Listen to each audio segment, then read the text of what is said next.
Bonjour à toutes et à tous, merci de nous retrouver dans le 30 minutes. En France, une personne sur 4 est âgée de plus de 60 ans et nous ferons face à une évolution fulgurante de ces chiffres dans les décennies à venir. Le vieillissement de la population est au cœur des discussions. La ministre de la Santé, Agnès Buzyn, vient d'ailleurs d'annoncer un projet de loi grand âge et autonomie pour cet été. Au niveau départemental, les préoccupations sont les mêmes. Patrick Weiten est notre invité aujourd'hui, président du département de la Moselle. Bonjour. Bonjour. Bienvenue d'ailleurs sur ce plateau, c'est la première fois. Je suis ravi de me retrouver ici, déjà sur le territoire de Sarreguemines Beach et ici sur votre plateau. Eh bien, on va parler de l'avenir de nos seniors dans un instant. Merci d'être avec nous. Nos internautes ont profité de votre venue d'ailleurs pour vous poser leurs questions. C'est Sandrine qui leur donnera la parole. Salut. Salut Margot. On verra ça tout à l'heure. Merci. Avec plaisir. On retrouve notre journaliste Marie Luff en direct de Pôle emploi à Sarreguemines. Le marché du travail est un enjeu politique, mais d'abord capital pour celles et ceux qui peinent à en trouver. Salut Marie, tu nous fais un état des lieux chiffré. Ah oui, état des lieux chiffrés et à la baisse, donc plutôt une bonne nouvelle. Quatrième trimestre 2019 en France, 5 442 900 chômeurs, demandeurs d'emploi, donc une baisse de 3,1% sur l'ensemble de l'année 2019. Je viens de récupérer les chiffres au niveau de l'agence Pôle emploi de Sarreguemines qui se trouve juste derrière moi. On suit la même tendance. Pour le quatrième trimestre 2019, on enregistre 4 595 chômeurs. La baisse est encore plus importante, 3,8% de chômeurs en moins. Alors quand on parle de chômeurs, on parle de catégories. Toutes les catégories de A à E, ce sont des personnes qui sont inscrites à Pôle emploi. La catégorie A, ce sont des personnes qui sont dans l'obligation de trouver un emploi et qui n'ont pas d'activité professionnelle. B et C, ce sont des personnes qui ont une activité réduite et les catégories D et E sont en fait hors circuit parce qu'elles suivent actuellement une formation ou sont en train de créer leur entreprise. Tous ces chiffres sont publics et toutes les statistiques sont disponibles sur le site notamment de Pôle emploi. Merci beaucoup Marie, on va y revenir dans un instant. Nous sommes le jeudi 6 janvier 2020 et voici les infos à retenir aujourd'hui.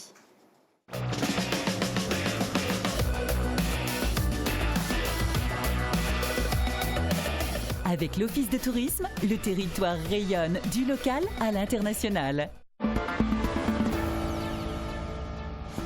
Top 3 des zones industrielles de l'arrondissement. 165 entreprises implantées sur la zone industrielle sud de Sarreguemines emploient 3 917 salariés. La zone industrielle d'Ambar est sur la deuxième marche du podium avec 2 739 salariés répartis dans 25 entreprises. La zone industrielle de Sarralbe est troisième avec 1 443 salariés employés dans ces 32 entreprises. Création d'un gymnase, nouveau clubhouse et vestiaires plus grands, les gros travaux vont bientôt commencer à Olvin. La première réunion de chantier a eu lieu sur le site. Le gymnase de 1150 m² sera situé à 2 pas du groupe scolaire et du centre socio-culturel. Il sera utilisé par les écoliers et par les clubs et associations. Estimé à 1,9 million d'euros, ce projet d'envergure bénéficiera de très peu de subventions, 240 000 euros tout de même du département de la Moselle et 100 000 euros de la région Grand Est et de la DETR. Histoire cycliste de premier ordre à Sarreguemines, la cité faïencière a vu passer le Tour de France à 7 reprises en 1920, 1921, 1922, 1923, 1925, 1948 et 1953. À la belle époque, la commune a connu jusqu'à 6 clubs cyclistes. Invité d'honneur du palmarès sportif de la ville, Bernard Thévenet, 2 fois vainqueur du Tour de France, témoigne aujourd'hui sur Mosaïque Cristal. Éteint et tout le secteur en deuil, un terrible accident de voiture a coûté la vie à la célèbre et infatigable restauratrice Bernadette Kimmel. Aujourd'hui, Patrick Weiten, président du département de la Moselle, devait lui décerner une distinction. Le restaurant chez Bernadette était devenu le repère des footballeurs, un lieu incontournable pour se marier, pour les communions, les baptêmes ou tout simplement pour faire la fête et se rencontrer. Bernadette restera dans nos mémoires la dame raffinée, toujours très élégante, avec ce sourire et ces mots gentils qui accueillaient chaque client. Patrick Weiten, je voulais vous faire réagir car votre venue aujourd'hui sur le secteur devait comprendre un repas chez Bernadette justement. Il me semble que vous aviez prévu d'ailleurs de lui remettre une distinction. Oui, effectivement, lorsque j'ai appris ce drame, j'ai été profondément touché.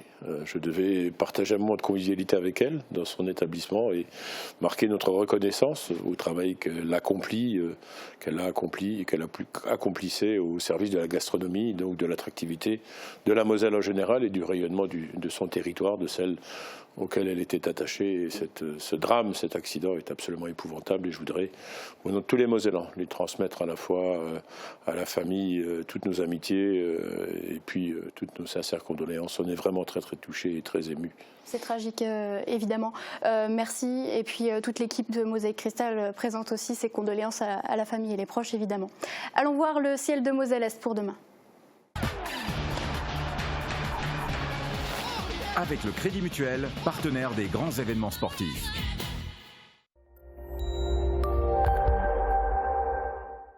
Demain, le soleil va continuer de briller dans un ciel bien dégagé. Les températures restent fraîches en matinée avec de -1 à -3 degrés.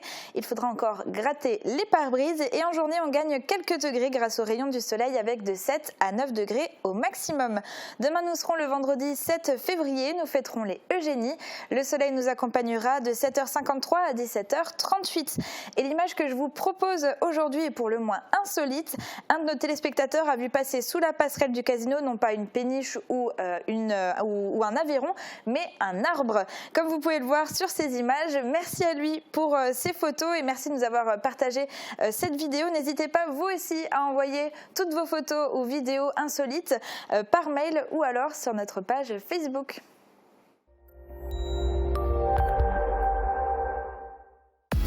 Rénovation énergétique et esthétique de votre maison. Profitez des aides proposées au Pays de Beach. Comment se porte le marché de l'industrie sur l'ensemble de l'arrondissement? Combien d'emplois les zones d'activité industrielles et artisanales représentent-elles? On fait le point avec Maureen Grandcola. 8,3%, c'est le taux de chômage fin 2019, qui concerne l'ensemble de l'arrondissement, à savoir le territoire de la Casque et celui du Pays de Beach. Autrement dit, l'emploi se porte bien. Et qui dit emploi dit forcément secteur d'activité. Nous avons recensé les nombres d'entreprises et de salariés par zone industrielle et artisanale. Attention à ne pas confondre avec les zones commerciales qui, comme leur nom l'indique, abritent uniquement des commerces et non des industries. Pour l'ensemble des zones industrielles de la Casque, on compte 382 entreprises. Elles emploient plus de 11 000 salariés. Ces zones sont celles de Sarreguemines, Rémelfin, Grosse-Bliederstroff, Woustviller, Ambach et Sarralbe. Côté CCPB, on compte 55 entreprises pour les zones industrielles de Beach, Götzenbrück, Lemberg, Montbronn, Schweyen, Wolminster et Rohrbach-les-Beach. 782 emplois au total. Petit focus maintenant avec notre top 3 du nombre de salariés par zone industrielle de l'arrondissement.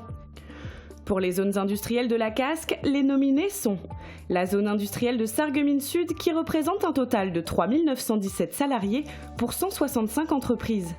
A noter que Continental, Mibel Group et Sarplast sont les 3 principaux employeurs industriels du secteur. En deuxième position, nous retrouvons la zone industrielle de Ambach et ses 2739 salariés pour 25 entreprises, avec les plus notables Mercedes, Altrans ou encore Chaîne de l'Est. Et sur la 3e marche du podium, c'est la zone industrielle de Sarralbe qui compte 32 entreprises et 1443 salariés, grâce notamment à Ineos, Le Hara ou encore Litch International. A noter tout de même que certaines zones se démarquent dans leur ratio entreprise-emploi. C'est par exemple le cas de la zone industrielle de Rémelfin qui ne compte que 5 entreprises mais qui recense tout de même 207 emplois. Dans la même catégorie du top 3 des zones industrielles, cette fois pour le Beacherland, en première position, la zone industrielle de Beach qui représente 260 salariés, en deuxième position, la zone industrielle de Rohrbach-les-Beach qui compte 200 salariés, et enfin la zone industrielle de Götzenbrück qui comptabilise au total 122 emplois. Ces 3 zones sont tout de même suivies de près par la zone industrielle de Schweyen avec 105 emplois au total. Voilà les chiffres pour les zones industrielles de l'arrondissement. Petit bonus pour le Pays de Beach avec le top 3 des entreprises qui embauchent le plus. La cristallerie Saint-Louis détient le record d'emploi avec ses 220 salariés. Gaia Trent la suit de près avec 109 salariés à son actif. Et enfin la médaille de bronze revient à CMS qui comptabilise 91 salariés. L'industrie se porte bien. Et le point de vue maintenant d'un expert, Jürgen Becker dirige l'agence Pôle emploi de Sarreguemines depuis 2008. Il est allemand et coordonne notamment les placements transfrontaliers. Bonjour Jürgen Becker. Bonjour. Alors les chiffres du 4e trimestre sont bons. Les marchés du travail semblent repartir à la hausse sur l'arrondissement Sarreguemines Beach. Est-ce qu'il s'agit d'un épiphénomène ou d'une véritable tendance ? La tendance, elle est là depuis 2017. Le nombre d'inscrits à Pôle emploi Sarreguemines baisse, donc depuis 2017. Et nous avons une augmentation des recrutements, des projets de recrutement en cours aussi depuis 2017, avec une augmentation relativement importante en 2019. Alors quand on parle de chômeurs de catégorie A, on parle bien des personnes sans activité et tenues de chercher un travail. En baisse donc ce 4e trimestre. Est-ce que la réforme de l'assurance chômage fait peur et pèse sur les comportements ? Comme j'ai dit précédemment, la baisse dans la catégorie A, B et C également, elle est en fait depuis 2017, donc c'est quelque chose qui est quand même en cours depuis un certain moment déjà. Alors ici à Sarreguemines, des mesures supplémentaires sont-elles prises pour faire justement diminuer le nombre de chômeurs ? C'est notre travail au quotidien et la baisse nous permet d'encore mieux accompagner les demandeurs d'emploi. On se concentre sur l'accompagnement des recrutements dont vous avez parlé, donc on accompagne les entreprises dans leur recrutement. Et on accompagne les demandeurs d'emploi dans leur recherche d'emploi. Le but, c'est de mettre les deux ensemble. Donc, on informe sur le recrutement en cours, sur les métiers qui recrutent actuellement. Vous avez parlé de l'industrie, mais il y a aussi le transport logistique qui recrute. Vous avez les BTP, les services à la personne, l'hôtellerie-restauration. Et donc, l'objectif, c'est de présenter les opportunités d'emploi aux demandeurs d'emploi pour que les deux trouvent en fait ensemble. Alors on l'a dit, le secteur Sarreguemines Beach se porte bien avec l'essor industriel. D'ailleurs, Mercedes recrute, est-ce que vous confirmez ? Nous recrutons avec les entreprises effectivement implantées directement sur l'Europol, qui nous confient leur offre, qui nous en fait sollicitent pour accompagner les recrutements, pas seulement sur l'Europol, donc on a pas mal de projets en cours. Et du côté d'HBPO, qui est de l'autre côté de la frontière, là aussi, il y aura des possibilités de recrutement ? On a déjà recruté avec HBPO, donc ils ont fait des séances de recrutement dans notre agence. On a les offres d'emploi et on leur propose des candidatures. Est-ce que de manière générale, vous conseillez aux Mosellans de se tourner vers des entreprises sarroises et de Rhénanie-Palatinat ? Est-ce que vous m'entendez toujours ? Alors, il me semble qu'on ait perdu la connexion avec Jürgen Becker. On va retenter dans quelques instants. Merci en tout cas à lui d'avoir répondu à nos questions. On passe à toute autre chose. Le projet était dans les têtes depuis 2016, la création d'un gymnase avec un nouveau clubhouse et 2 nouveaux vestiaires à Olvin, des équipements sportifs nécessaires, notamment pour les scolaires du secteur. Une première réunion de chantier s'est déroulée cette semaine. Regardez. Un projet d'envergure est nécessaire pour Olvin. La salle de sport se tiendra en lieu et place des anciens courts de tennis. Le boulodrome, lui, ne bougera pas. Les anciens clubhouse et vestiaires vont être détruits, puis reconstruits en plus volumineux. C'est une salle qui fait 1150 mètres carrés avec une hauteur sous ferme supérieure à 7 mètres. Donc ça, c'est vraiment le volume principal, le long duquel on va installer les vestiaires. C'est un volume qui, lui, va culminer à 4 mètres de haut et qui va s'étendre sur toute la longueur de la salle de sport. Mais les débuts du projet n'ont pas été faciles. Première difficulté, il a fallu doubler la surface des futurs vestiaires pour obtenir 34 000 € de subvention de la part de la Fédération française de foot. Seconde embûche, les études ont démontré un sol inadapté. Résultat, il faudra placer 99 pieux d'une profondeur de 12 mètres sur toute la surface. Des changements qui ont fait évoluer la facture d'1,4 million à 1,9. Et pendant les travaux, d'autres complications sont à prévoir. Alors les difficultés de ce chantier, c'est d'intervenir en cœur d'îlot, juste derrière le groupe scolaire et sa cour de récréation, groupe scolaire qui va continuer à vivre pendant les travaux. Et on est également derrière le centre socio-culturel et on a peu de place pour accéder au chantier. Mais c'est pour la bonne cause, car cet équipement devenait nécessaire. Plus d'une centaine d'élèves du groupement Richelin-Olvin n'avaient pas de lieu couvert pour pratiquer. La salle de sport servira aussi pour les clubs. Football, basket, tennis, jeux collectifs, gym douce, yoga seront donc possibles dans ces locaux toute l'année. La commune aura utilisé ses fonds propres et aura bénéficié de 240 000 € du département et de plus de 100 000 € de la région et de la DETR. Première étape des travaux, le désamiantage, puis la démolition. Le Troisième Reich n'aura pas la bombe, c'est le titre du documentaire réalisé par Nicolas Jalot en 2018. En 52 minutes, il évoque une bataille de la Seconde Guerre mondiale. D'ailleurs, une projection débat a été proposée hier aux lycéens du Jean de Pange à Sarreguemines. Reportage. L'opération de sabotage contre l'usine de Weimar avait pour nom de code Bürgerstein. Leur mission était de faire sauter l'usine et de détruire la production d'eau lourde. Incroyable et secrète, la bataille de l'eau lourde. En 1939, certains scientifiques s'inquiètent des avancées françaises et allemandes autour du nucléaire. Au fur et à mesure des découvertes, les chercheurs s'engagent dans une course folle pour trouver un produit rarissime, l'eau lourde, produite par une seule usine au monde, en Norvège. L'eau lourde, c'est D2O, à la place de l'hydrogène, c'est du deutérium qu'il y a dedans. Ça rend la composition différente et ça a été observé comme un très bon, justement, modérateur ralentisseur de neutrons à cette époque-là. C'est pour ça qu'il y a eu toute cette bataille autour de la récupération de l'eau lourde. Grâce aux résistants norvégiens, aux savants français et aux Américains, le Troisième Reich n'aura finalement pas la bombe. Une histoire racontée dans ce documentaire, projeté aux élèves du Jean de Pange. S'en est suivi un jeu de questions-réponses avec Denis Gutleben, historien et attaché scientifique au CNRS.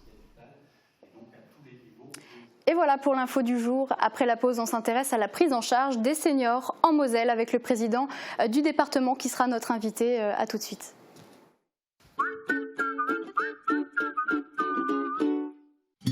Vous êtes seul, vous avez envie de partage, de confiance, de dialogue, d'être aimé. N'hésitez plus, faites le premier pas. Fanny Jameau vous accompagne. Elle saura vous écouter et vous aider à faire le deuxième pas, celui qui vous mettra en relation avec des personnes ciblées et qui vous correspondent. L'agence Avenir Complice vous accueille à Sarreguemines et à Metz. Près de chez vous, quelqu'un vous attend.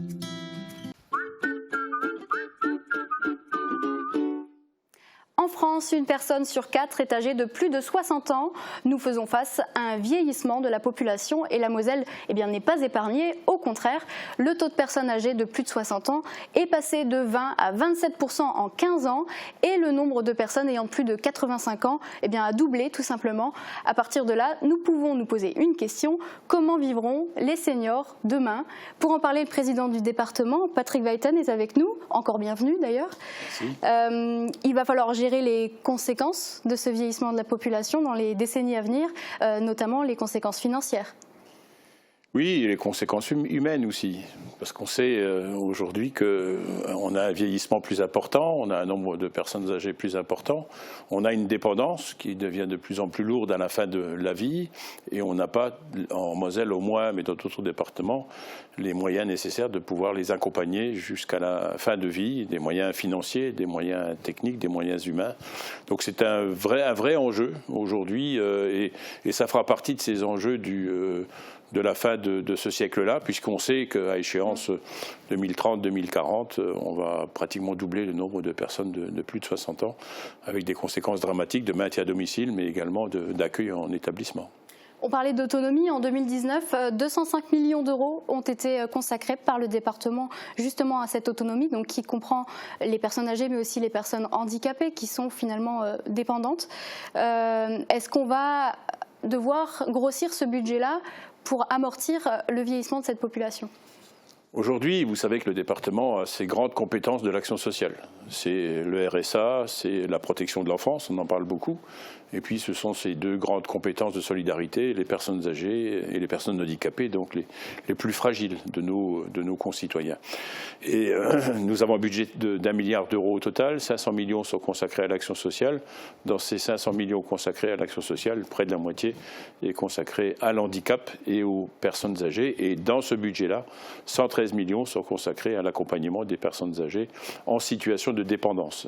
Et donc, pour nous, c'est une charge très lourde qui continue à augmenter sans contribution de l'État. Le département est seul face à ces enjeux, à ces responsabilités que le département assume pleinement et totalement avec une volonté farouche de pouvoir intervenir et accompagner les personnes âgées, quel que soit leur lieu de résidence ou quel que soit leur lieu sur lequel nous devons apporter ces services. La question des seniors est étroitement liée à la question de l'emploi, finalement. La question, c'est toutes ces personnes qui vont être à la retraite dans quelques années. Y aura-t-il encore assez d'actifs pour financer ces seniors ? C'est le grand dossier qui est celui de la retraite aujourd'hui, avec une évolution de la population, avec un taux de natalité qui diminue, avec un allongement de la vie, ce qui est une très bonne chose, mais aussi avec une dégradation et une dépendance qui s'installe à la fin de vie. Et donc pour nous, c'est un enjeu financier. Et vous aviez évoqué tout à l'heure cette loi du grand âge que nous attendons de la part du gouvernement. J'ai rencontré Madame Buzyn à plusieurs reprises pour l'évoquer, puisque je suis deuxième vice-président de l'Assemblée des départements de France, et nous sommes à la fois attentifs et inquiets pour savoir quels vont être les moyens qui vont être mobilisés pour accompagner les personnes, à la fois dans le maintien à domicile, puisque c'est l'objectif, c'est de les maintenir à domicile, donc apporter un service à domicile. Ensuite, c'est l'accueil en établissement qui soit adapté. Et puis enfin, c'est les unités de long séjour, lorsque véritablement la dépendance est trop lourde à assumer dans des EHPAD, dans des maisons d'entraide, dans des résidences seniors. Donc c'est un vrai enjeu, c'est une vraie difficulté pour nous, c'est une vraie inquiétude. Et puis je crois qu'il faut qu'on le voit avec responsabilité, à mon sens, à un moment ou à un autre, il faudra qu'on se pose véritablement la question du financement. Qui va payer? Est-ce que c'est l'usager, c'est-à-dire la personne qui entre, ou est-ce que c'est le contribuable dans une démarche de solidarité intergénérationnelle? Et un jour, il faudra quand même qu'en France, on pose cette question. On a eu un jour la vignette, on n'en voyait plus que la couleur, c'est ce que disaient les derniers lorsqu'elle a été supprimée. Je peux vous dire qu'au Luxembourg, il existe une taxe dépendance qui est prélevée sur le salaire et qui est versée dans la caisse de pension et qui est gérée par un organisme complètement indépendant. Moi, je souhaiterais que cela se fasse de la même façon pour que les Français mesurent bien ce que coûte ce service à nos personnes âgées dans une démarche de solidarité. Et je dis toujours que tout pays, toute communauté, toute société qui ne sait pas prendre en charge ces personnes fragiles, c'est une société qui a failli. D'ailleurs, selon les pays, les méthodes sont diverses et variées. Il y a des pays où on fait appel à des robots, voilà, il y a plein de techniques différentes pour subvenir à ces besoins-là. Est-ce qu'on tend en Moselle à maintenir le plus possible les personnes à domicile? Est-ce que c'est ça l'objectif de demain? Oui, ça a toujours été l'objectif. C'est-à-dire que nous considérons que le cadre familial est quand même le plus propice à un épanouissement encore de la personne âgée, ce qui nous permet d'avoir une politique de prévention, c'est-à-dire prévenir les chutes, prévenir la dépendance. Mais il faut adapter le logement. Parce qu'il ne suffit pas de dire on veut maintenir à domicile. Dans quel état le domicile? Est-ce qu'une maison de 200 mètres carrés avec 10 arts de terrain autour et 3 étages est propice au maintien à domicile? Il y a aussi les solutions de précarité des logements des personnes âgées. Oui, donc pour nous, c'est susciter, et nous le faisons, les bailleurs sociaux, susciter les constructeurs à construire solidaire, c'est-à-dire à construire des bâtiments qui peuvent héberger des personnes tout au long de leur vie, parce que l'handicap, il peut être temporaire. La dépendance, elle peut être lourde. Donc pour nous, c'est important. Le deuxième point, c'est mettre le numérique au service du maintien à domicile. Et là, on est rentré totalement dans ce dossier. On a parlé de télémédecine et on en parle beaucoup. On a parlé de mettre à disposition la domotique pour accompagner la personne. Aujourd'hui, les capteurs existent et nous avons le département a lancé des initiatives avec Moselle Fibre, qui est notre instance de déploiement de la fibre optique, justement pour que cet environnement numérique puisse accompagner la personne et lui leur apporter et du bien-être et surtout les sécuriser et sécuriser leur famille. Oui, parce qu'on parle beaucoup de précarité, pardon, pas de précarité, mais d'exclusion numérique. Aujourd'hui, c'est un réel problème. Les personnes âgées n'ont pas forcément Internet et voilà, la fibre n'est pas déployée partout. C'est l'objectif de ce dispositif. Alors, à la fin de cette année, tous les Mosellans auront la fibre en Moselle. Et on sera le premier département du Grand Est à avoir la fibre partout sur le territoire, de façon différente, comme ici sur Sarreguemines ou sur Bitche, ou sur Metz ou sur Thionville. Mais ensuite, le département aura investi 140 millions d'euros pour que l'ensemble des Mosellans soient aujourd'hui dotés. Ce qui veut dire que cette fibre-là doit servir justement à l'aide à la personne, doit servir à l'action en faveur de la proximité. Et naturellement, les personnes âgées, les personnes handicapées devront d'abord en profiter. C'est pour ça que nous apporterons des moyens financiers afin de pouvoir développer aujourd'hui ces initiatives et ces expérimentations. Vous avez développé un schéma départemental de l'autonomie qui s'étend de 2018 à 2022, qui répond aux exigences de la loi ASV, la loi d'adaptation de la société au vieillissement. Quels sont les axes de travail de ce schéma ? Alors, le premier axe, c'est, comme je vous le disais, c'est le maintien à domicile. Donc, ça veut dire c'est l'accompagnement de toutes les structures qui interviennent sur l'ensemble du territoire pour apporter ce bien-être. C'est le travail en amont de la prévention. Donc, c'est l'accompagnement de ce qu'on appelle le sport santé, de l'activité à la fois dans des clubs du troisième âge où nous apportons une contribution, dans le travail de la convivialité. Pour nous, c'est important. C'est ce bien-être qui est aussi très important. Et puis ensuite, c'est renforcer nos moyens. C'est les assistants familiaux. De plus en plus, il y a des assistants familiaux qui accueillent des personnes âgées à leur domicile, âgées ou personnes handicapées. Là aussi, on essaie de soutenir, parce que le maintien dans un établissement qui permet d'avoir une action individuelle en direction de la personne âgée est quand même plus confortable que les grands établissements. Ensuite, c'est l'adaptation du logement. Donc c'est la création et la construction de logements seniors et de résidences seniors. Nous y apportons nos contributions. Mosellis, qui est notre agence, notre office public de construction de logements sociaux, c'est une action également. Et puis nous souhaitons continuer à construire des EHPAD, mais là on n'a aucun financement de l'État aujourd'hui. C'est pour ça que je n'ai pas, le conseil départemental, sur ma proposition, n'a pas adopté le plan régional de santé. Nous n'avons aucune place, alors que nous avons un déficit de 400 places en Moselle aujourd'hui. Il y a des alternatives, donc vous le disiez, à ces établissements, à ces EHPAD. On peut avoir, il y a des résidences autonomes, l'accueil familial. Oui, alors il faut savoir, et on peut le constater, plus on sera bon ou meilleur dans l'accueil et l'accompagnement à domicile, plus les personnes qui rentreront en EHPAD seront en situation de dépendance très dégradée. Et donc on transforme aujourd'hui ces établissements plus en unités de long séjour, donc où il faut que le médical ait une place importante, que dans le médico-social, c'est-à-dire l'accompagnement de vie. Et donc pour nous, c'est une réelle difficulté parce qu'il faudra doter de moyens supplémentaires, c'est ce que je disais à Mme Buzyn. Aujourd'hui, l'accompagnement tel qu'on le connaît ne suffit plus. Il faut aussi de l'infirmier, il faut aussi du médical, il faut aussi de la relation avec les urgences. C'est tout ce travail-là sur lequel nous sommes en train de travailler en relation avec l'Agence régionale de santé. Il y a les aides financières, on n'a pas parlé de l'APA. Oui, alors l'APA est effectivement un dispositif qui est financé par le département totalement pour accompagner. Alors c'est à la fois l'action sociale, mais également financer les moyens qui sont mis à disposition de la personne âgée dans son environnement, aide-soignante, assistante de vie. Et donc pour nous, c'est indispensable et c'est pour ça que j'ai décidé de proposer, cela a été adopté par le conseil départemental la semaine dernière, nous avons doté d'une dotation supplémentaire d'1 600 000 € le budget justement pour être encore meilleur dans les EHPAD, pour accompagner de façon encore plus importante, parce que c'est absolument indispensable. Le soutien aux aidants est aussi très important. Et y a-t-il des aides pour ces personnes ? Oui, c'est l'aide aux aidants. Aujourd'hui, être aux côtés d'une personne qui souffre malheureusement de maladie d'Alzheimer est absolument épouvantable. C'est pour ça que l'accueil de jour s'est développé. C'est-à-dire, à un moment, il faut un moment de respiration pour la famille. Et donc, placer la personne en milieu d'établissement avec des professionnels autour pendant un jour, 2 jours ou une semaine pour faire souffler et laisser souffler les aidants, parce que sinon, c'est la famille qui en supportera aussi des conséquences psychologiques très très profondes. Et pour nous, ça fait partie des priorités, l'aide aux aidants. Depuis mai 2017, M. Weyten, le département a installé une instance, le Conseil départemental de la citoyenneté et de l'autonomie, que vous présidez. Où en est 2 ans après ce conseil ?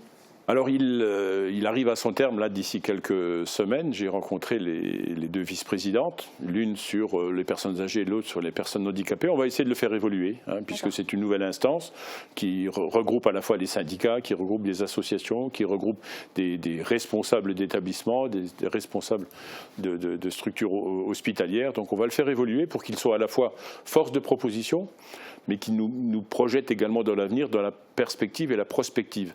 Je crois que ce qui est important, c'est qu'on ne sait pas aujourd'hui où on va, ni financièrement, ni structurellement, ni en termes d'équipement et de moyens. Et cela doit se faire sur les 5 territoires de Moselle. C'est différent entre Sarreguemines Beach et Thionville, par exemple. Donc il faut adapter les moyens qu'on met en place en fonction de la population et de la sociologie des populations sur chacun de ces territoires. Concrètement, en Moselle-Est, est-ce qu'on a affaire à une population qui vieillit plus vite qu'ailleurs dans le département? Lorsqu'on regarde la démographie, on a des démographies de territoires très urbains. Je pense à Sarreguemines, je pense à Forbach, je pense à Thionville, un peu à Sarrebourg, naturellement beaucoup à Metz. Et puis ensuite, il y a les territoires très ruraux. On peut se rendre compte qu'on a une situation sociale un peu compliquée sur la Moselle-Est, Forbach, Saint-Avold, Creuswald.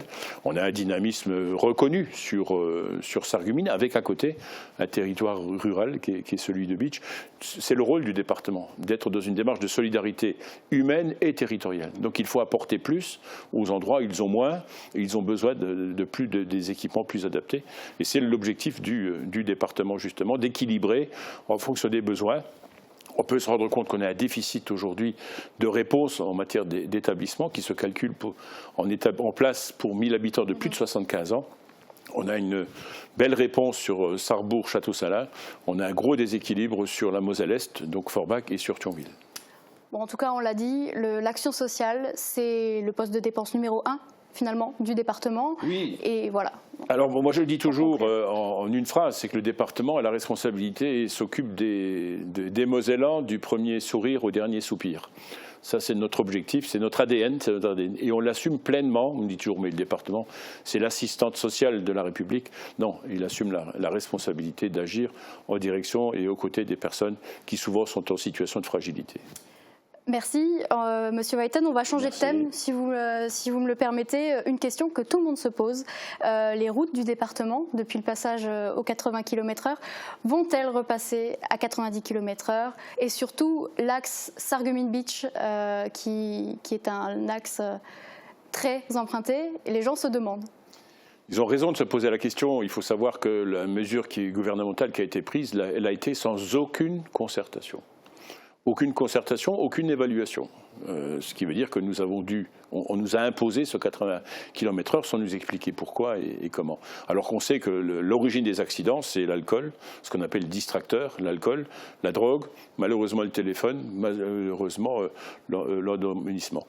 Et donc aujourd'hui que la loi LOM a été adoptée fin de l'année, les décrets d'application sont sortis le 27 décembre, nous nous sommes posé la question et nous nous posons la question sur nos 4200 km de route départementale. Sur ces 4200 km de route départementale, on sait qu'il y a la moitié qui est en agglomération, donc la question ne se pose pas, ou ce sont des routes qui sont en 2 fois 2 voies dans certaines, la question ne se pose pas non plus, ils sont à 110. Et puis sur ces routes-là, on a des routes de moins de 6 mètres de large, où ça sera peut-être un peu compliqué.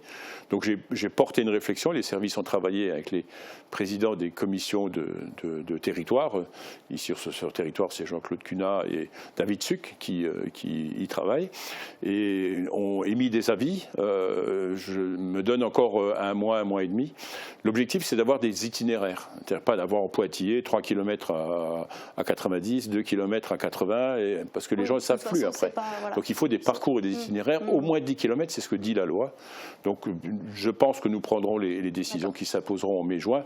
Pour ce qui me concerne, un avis tout à fait personnel, mais on n'a pas eu un débat global encore au sein du conseil départemental, je serais assez favorable à repasser aux 90 km/h partout où la sécurité nous autorisera à le faire. Donc c'est pour nous je pense une nécessité pour que nos amis de la ruralité ne soient pas pénalisés par une mesure qui a été prise sans concertation. Donc vous y êtes favorable? Personnellement oui, mais après il faudra l'avis de toute l'Assemblée départementale. On a encore quelques questions. C'est Sandrine qui va vous les poser. C'est nos internautes qui ont réagi. On a annoncé votre venue sur notre page Facebook et ils ont quelques questions pour vous. Plusieurs, comme vous pouvez l'imaginer, et sur différents thèmes. Alors forcément, à l'échelle d'un département, les questions qu'ils ont abordées sont très locales et c'est peut-être ce qui va les rendre intéressantes pour vous. Alors je vous rassure, je ne vais pas vous faire un topo, je ne vais pas toutes vous les lire, j'en ai gardé que 2. Et voici la première. Alors Sabine nous demande: comment expliquez-vous qu'un Mosellan puisse se déplacer gratuitement sur l'autoroute du Luxembourg à Nancy, alors que pour notre secteur, un aller-retour Sarreguemines-Metz coûte plus de 12 €? Où est l'équité entre Mosellans? Alors, quelle est votre réponse à cette question? Je trouve que ce n'est pas normal.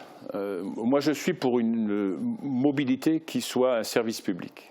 Voilà. Personnellement, je trouve que le privatiser est une mauvaise chose. La preuve, c'est qu'on a la démonstration. C'était une société d'économie. C'était un jour un gouvernement a décidé de privatiser la société économique, donc de privatiser l'infrastructure. Je l'ai combattu quand j'ai été installé à la présidence du département le 31 mars 2011. J'ai rencontré les responsables et le PDG de la SANEF, qui était un Espagnol, en lui disant il faut absolument arriver à la gratuité. On a essayé de négocier pendant 3 ans, ça n'a servi à rien parce que les sommes qu'il demandait étaient folles. Donc après, j'ai demandé qu'on puisse alléger la charge à la fois du côté de la SANEF et du département. Et le département avait apporté une contribution importante, justement pour réduire cette charge. Lorsque la compétence a été transférée, des transports a été transférée du département à la région, je ne pouvais plus financer. Et j'ai demandé à cette époque-là à la région qu'elle prenne la suite, c'est-à-dire qu'elle allège de 50% cette charge. La région n'a pas voulu. Donc après, je ne pouvais plus rien faire que de soutenir toutes les initiatives qui ont été prises ici à Sarreguemines comme à Forbach. Mais il faut aussi dire, malheureusement, qu'aujourd'hui, sur l'A31, on a un grand axe qui est complètement saturé aujourd'hui et que ceux du Nord, quelquefois, se disent si on avait une aussi belle autoroute que l'A4, peut-être qu'on aurait une autoroute qui serait adaptée aux 100 000 véhicules jour qui remontent tous les jours vers le Luxembourg. En tout cas, votre réponse sera partagée. Alors, la deuxième question sera plus rapide. Vous pouvez même, si vous voulez, vous contenter de répondre par oui ou par non. Claude nous demande quelle est votre position par rapport au projet de train touristique entre Sarreguemines et Bitche. La région est-elle prête à financer ce projet? Et j'ai envie d'ajouter, est-ce que le département aussi? Moi, je vais répondre plus que par oui ou par non, excusez-moi, parce que c'est un dossier suffisamment important. Moi, je suis un fan et un farouche défenseur de toutes les modes de mobilité, et en particulier la mobilité ferroviaire, qu'elle soit touristique, qu'elle soit économique, qu'elle soit familiale. Et le ferroviaire fait partie de ces mobilités. Et la capillarité du réseau ferroviaire est indispensable. Il ne faut pas que le TGV. Il faut aussi ces infrastructures, parce que sinon, ça déborde sur nos routes départementales, et on a ce qu'on connaît aujourd'hui. Donc oui, je suis favorable, et j'ai dit à Jean Rotner il y a encore peu de temps, le département est prêt à apporter son financement. Je l'avais d'ailleurs dit à l'époque où on parlait du train Sarreguemines-Bitche, si vous vous souvenez, j'étais à Bitche et j'avais dit je suis prêt à apporter entre 7 et 8 millions d'euros d'argent des Mosellans pour faciliter le déplacement et la mobilité des Mosellans de l'Est du département et de Sarreguemines-Bitche en particulier. Très bien. Et bien, en tout cas, merci Monsieur Weyten d'avoir répondu à ces questions.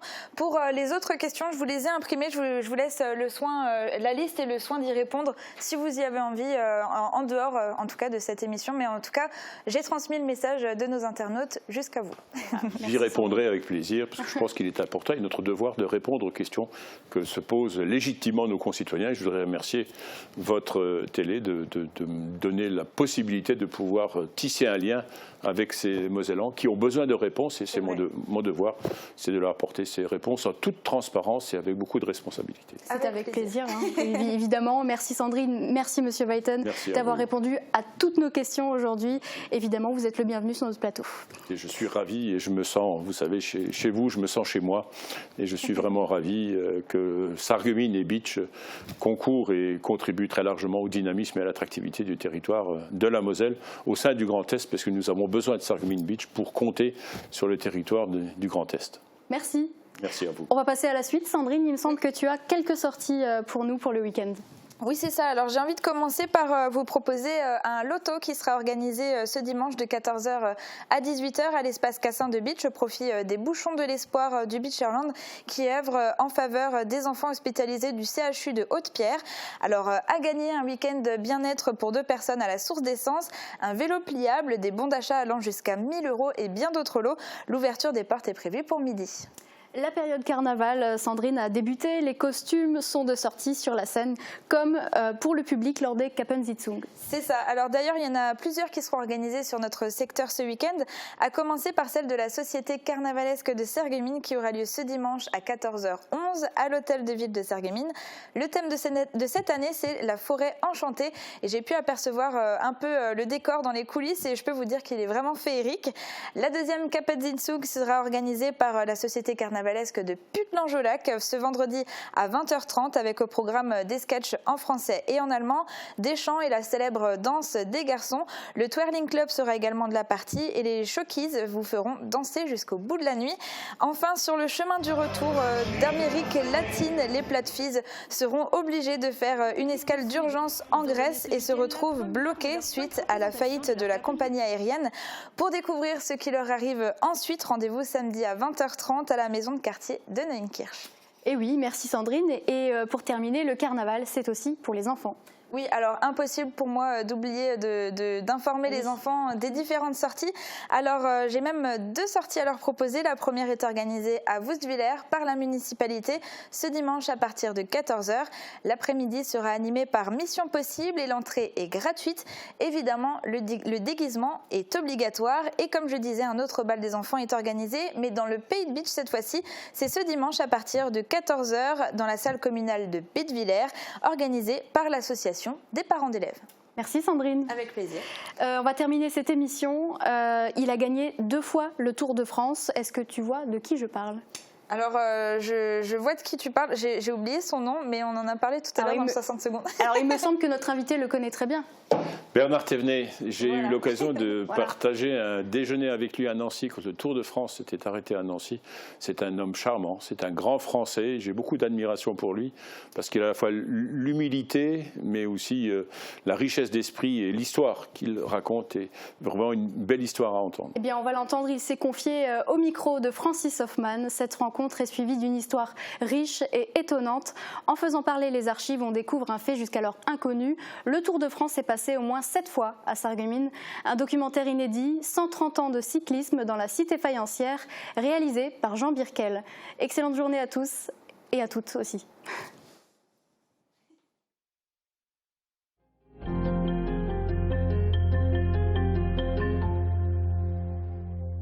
Alors Bernard Thévenet, s'il y avait 2 ou 3 moments magiques à retenir de votre parcours de cycliste, alors ce seraient lesquels et pourquoi ? En premier, ce serait la montée de l'Isoar en 75, parce que c'était mon premier jour en maillot jaune. Et parce qu'il fallait absolument que je réalise une très très bonne étape, parce que je m'avais dit Merckx n'était pas très loin derrière, 58 secondes c'était pas assez. Il fallait absolument que je creuse un écart. Donc je pense que c'était un des plus grands exploits de ma carrière. La deuxième, ce serait la montée de l'Alpe d'Huez en 77, où j'ai sauvé le maillot jaune pour 8 secondes, là, mais le maillot jaune a changé 3 fois d'étape dans la montée. Au début, c'était moi qui l'avais, après c'est Van Niep qui me l'a pris, et puis après, au moment où je reprenais à Van Niep, c'est Kuper qui est parti, qui me l'a repris, puis finalement, j'ai repris dans les 2 derniers kilomètres. Alors, je vous propose de vous remettre en selle pour quelques instants. Alors, vous voilà en pleine course. Qu'est-ce que vous ressentez? Décrivez-nous votre état mental et physique. Il faut se préparer à tout donner. Il faut se préparer à souffrir, parce que là, dans la montagne, on va souffrir. Donc, il faut se préparer à souffrir, mais en même temps, on sait qu'on va souffrir pour quelque chose. Au moins, on a vraiment un but. Et on sait pertinemment que si on veut atteindre ce but, il faudra souffrir, parce qu'on sait que les adversaires, eux, accepteront eux aussi de souffrir, de se faire mal.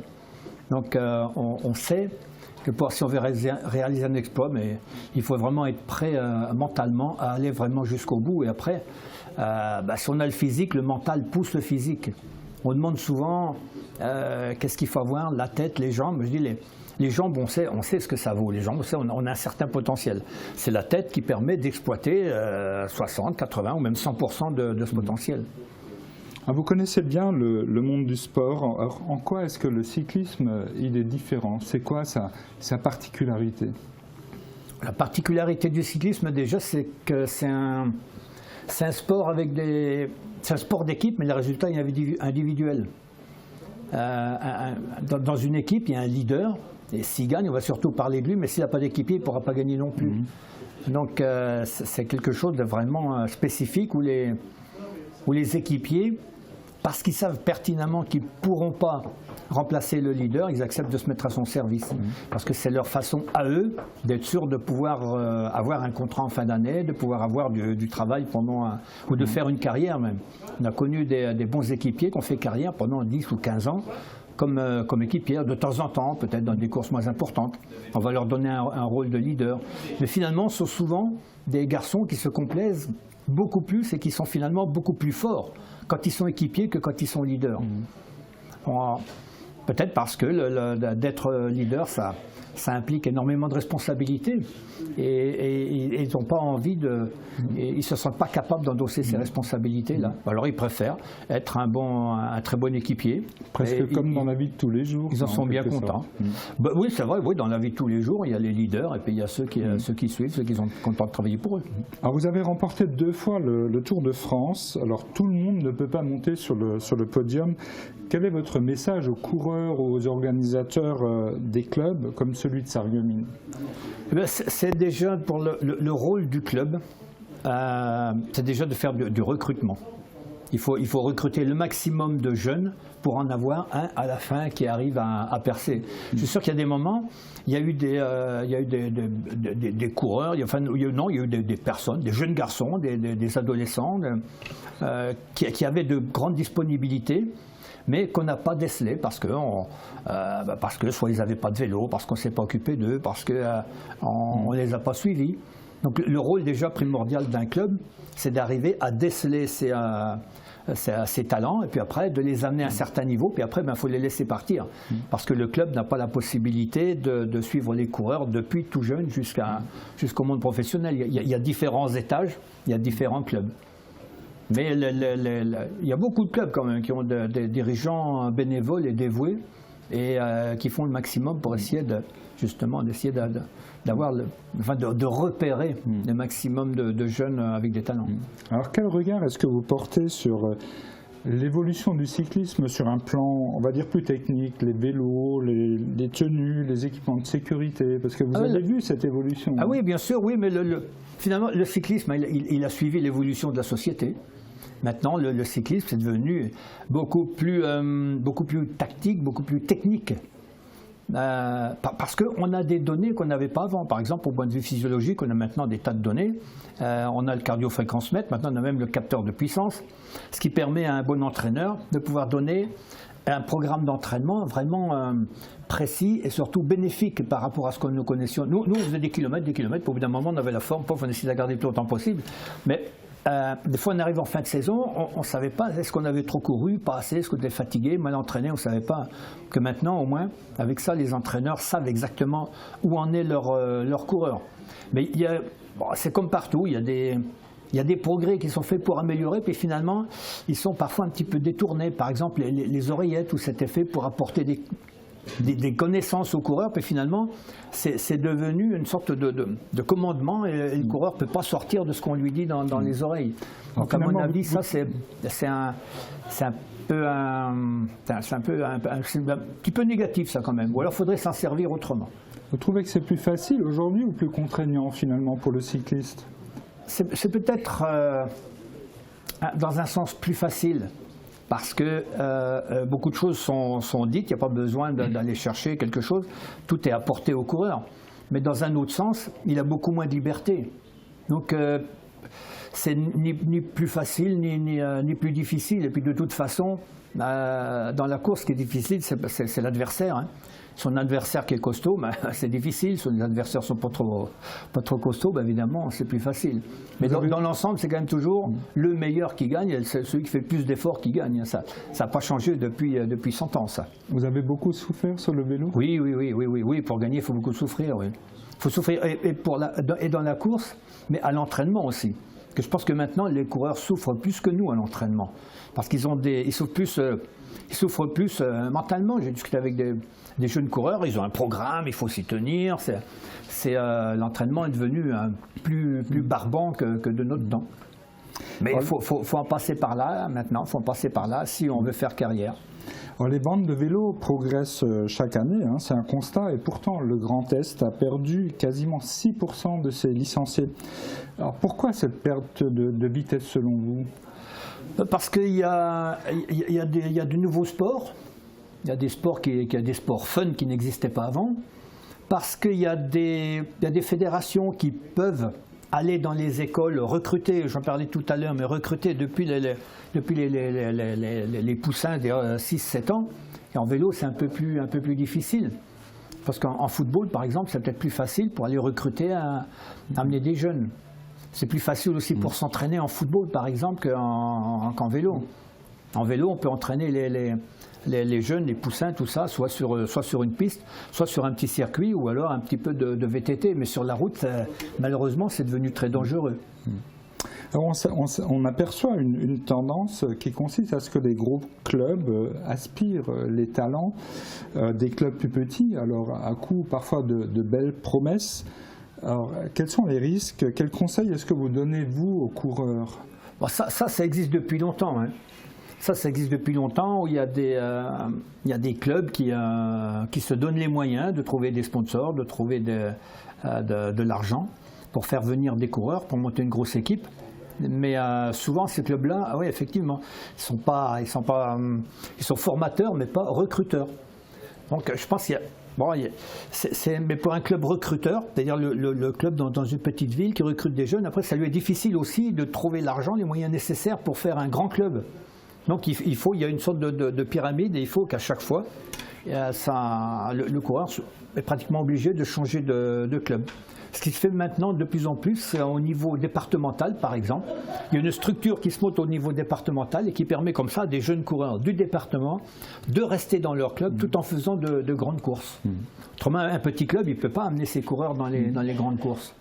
Donc c'est un petit peu compliqué, mais je pense que c'est l'avenir parce que ça permet aux jeunes de pouvoir rester avec leur famille, de pouvoir rester dans leur collège, dans leur lycée, tout en restant dans leur club, mais en ayant des structures qui leur permettent de faire de belles courses. Une dernière question. Alors, vélo plaisir ou vélo compétition, que diriez-vous pour conclure cet entretien? Il faut les deux. Il faut les deux. Il y a beaucoup il y a des gens qui font du vélo plaisir. La fédération, qui s'appelle maintenant Fédération Française Vélo, qui est l'ancienne fédération cyclo-touristes, a, je crois, plus de licenciés que la fédération de compétition, que la Fédération Française de Cyclisme. Donc il y a énormément de gens qui font du cyclisme. Maintenant, les gens qui achètent un vélo, qui veulent faire du cyclisme, il faut qu'ils aillent acheter un vélo chez un bon vélociste, c'est-à-dire quelqu'un qui connaît bien, qui va leur vendre un vélo qui leur convient, aussi bien en poids, en taille, en technique. Hein, ça ne sert à rien d'avoir le vélo comme Froome si on ne sait pas s'en servir. Donc, il faut avoir un vélo qui permet d'exploiter ses compétences, c'est tout. Et ça, c'est vrai que c'est un bon vélociste. Ça peut être un grand magasin ou un petit magasin. Mais l'important, c'est d'avoir un bon vélociste qui puisse bien conseiller les clients. Mais on peut bien sûr avoir les deux, hein. Le vélo de compétition et le vélo de loisir. D'ailleurs, le vélo de loisir de plus en plus avec les VAE, les vélos à assistance électrique. Très bien, Monsieur Thévenet, merci beaucoup pour cet entretien. Alors, je vous propose de regarder maintenant une petite vidéo parce qu'on a réalisé un petit film de 6 à 7 minutes sur l'histoire du vélo qui a eu lieu ici dans la ville de Sarreguemines. Sarreguemines est une ville de cyclisme. On peut le prétendre pour plusieurs raisons. D'abord, elle compte plusieurs clubs. Le Sprinter Club, qui s'est fait une place parmi l'élite. Le Cyclo Club, club de cyclotourisme, avec ses 2 sections, route et VTT. Enfin, il y a les Conti Bikes, association hébergée chez Continental Sarreguemines, qui totalise 43 membres et qui en 2019 a eu l'honneur d'accompagner la caravane du Tour lors de la présentation à Sarreguemines. Continental étant l'un des 5 partenaires majeurs. Un événement qui permit d'exhumer une archive extraordinaire. Cette photo montre le passage de la Grande Boucle en 1922 à Sarreguemines. Elle est prise à l'angle de la rue des Généraux-Crémer et de la Chapelle le mercredi 19 juillet. C'est manifestement la 3e fois que le Tour passe dans la ville sur le tracé entre Strasbourg et Metz. Les coupures de presse du Courrier de la Sarre montrent qu'au début des années 20, Sarreguemines était quasi systématiquement une ville-étape. Premier passage avéré en 1920, puis retour en 1921, 22, 23 et 1925. Dans un article paru en 1925, le journaliste local emploie une formule qui montre une habitude. La veille de l'événement, il écrit « Comme tous les ans, le Tour de France va passer dans notre ville ». En ce temps-là, un Alsacien originaire d'Orschwiller, un coureur professionnel de l'équipe Peugeot, fait régulièrement parler de lui. Le 18 juillet 1923, Joseph Muller arrive en tête à Sarreguemines, auréolé d'une victoire d'étape la veille entre Genève et Strasbourg. Son passage, sous les applaudissements, lui permettra d'empocher 70 francs. Mais cette 13e étape entre Strasbourg et Metz sera remportée par Henri Pellissier de l'équipe Automoto. Il sera aussi le vainqueur de ce 17e Tour de France. Près d'un siècle plus tard, cette page d'histoire est affichée aux abords du Palais du Luxembourg à Paris et en vitrine de la mairie de Sarreguemines. Elle témoigne d'un fait marquant pour la ville. Le Tour de France est passé au moins 7 fois dans ses murs et rappelle en creux l'engouement d'une cité pour la petite reine. C'est à la fin du 19e siècle, le 19 juillet 1888, que fut fondé le premier club de la ville. Des hommes, issus des couches moyennes de la société, créent le Radfahrer Club. La première sortie, 10 jours plus tard, conduira les adeptes de ce nouveau sport jusqu'à Hombourg via 2 ponts, aller-retour. La portion entre 2 ponts et Sarreguemines, longue de 33 km, nécessitera 3 heures pour ces funambules du vélocipède sur des chemins à peine carrossables.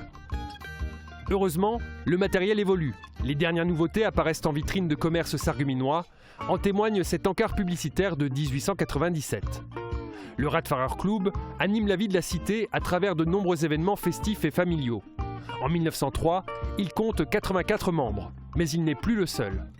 À la Belle Époque, 5 autres clubs seront créés, dont 2 à Neunkirch, 1 à Welferdin et 2 à Sarreguemines. Plusieurs disparaissent en 1914, comme beaucoup d'autres sociétés sportives. Après la guerre, le retour à la France est marqué par un changement de nom. Le Vélo Club Sarreguemines organise le championnat de Lorraine-Est et convie la population de la ville à la fête. En juillet 1923, l'annonce du jubilé des 35 ans de l'association, dans le Courrier de la Sarre, fait largement ombrage à l'actualité du Tour. Le 3 juillet, à peine quelques lignes pour la grande boucle de passage au Sable d'Olonne, tandis que le parcours de 70 km de la course locale occupe une demi-page. Le 11 juillet, la réclame et le détail des festivités figurent seuls dans les colonnes du Canard local. Pas un mot pour le Tour qui doit passer dans 7 jours. Il faudra attendre les 16 et 17 juillet pour retrouver les prochains résultats et une annonce pour donner rendez-vous aux membres du Vélo Club qui participent au pointage des coureurs. Le passage du Tour, le mercredi 18 juillet 1923 à 10h40, fera 15 lignes, mais en caractère gras. Le traitement médiatique, totalement anachronique au regard de ce qu'est devenu cet événement sportif, l'un des plus suivis au monde, va largement évoluer après la Deuxième Guerre mondiale. En 1948, l'objectif est simple, sortir la ville du marasme économique causé par les conflits. Les commerçants s'y attellent en participant au premier Grand Prix sur une distance de 120 km. L'organisation est assurée par la pédale sarregueminoise.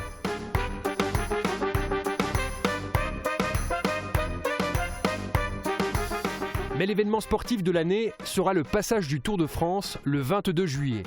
En coulisses, les tractations pour financer et organiser l'arrivée de la caravane et des coureurs prendront plus de 2 mois. Le 24 juin, la collecte réalisée auprès des industries et des commerces s'élève à 27 000 francs.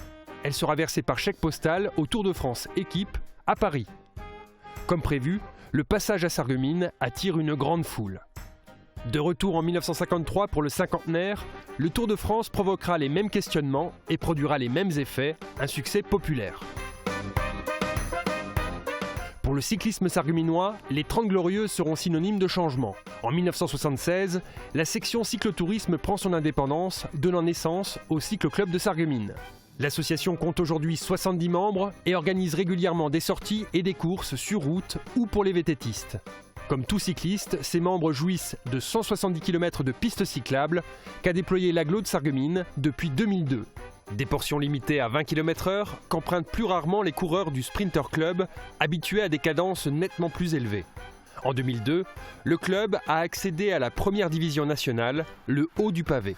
On avait 6 coureurs français de première division et 6 coureurs allemands. J'avais même posé la question au conseil général si ça ne gênait pas d'avoir 6 Allemands. 6 Français, non, il n'y a pas de problème.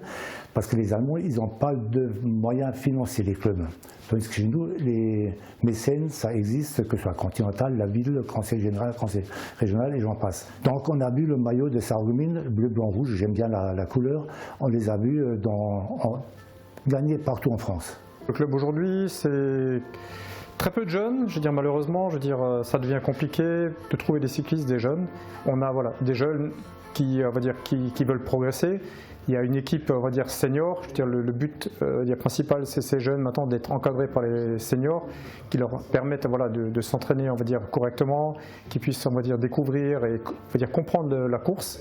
On est là pour ça, on a du matériel à disposition pour leur prêter en phase transitoire pour un départ et ensuite les accompagner aussi en prêtant par exemple des vélos contre la montre, des choses de cet ordre-là.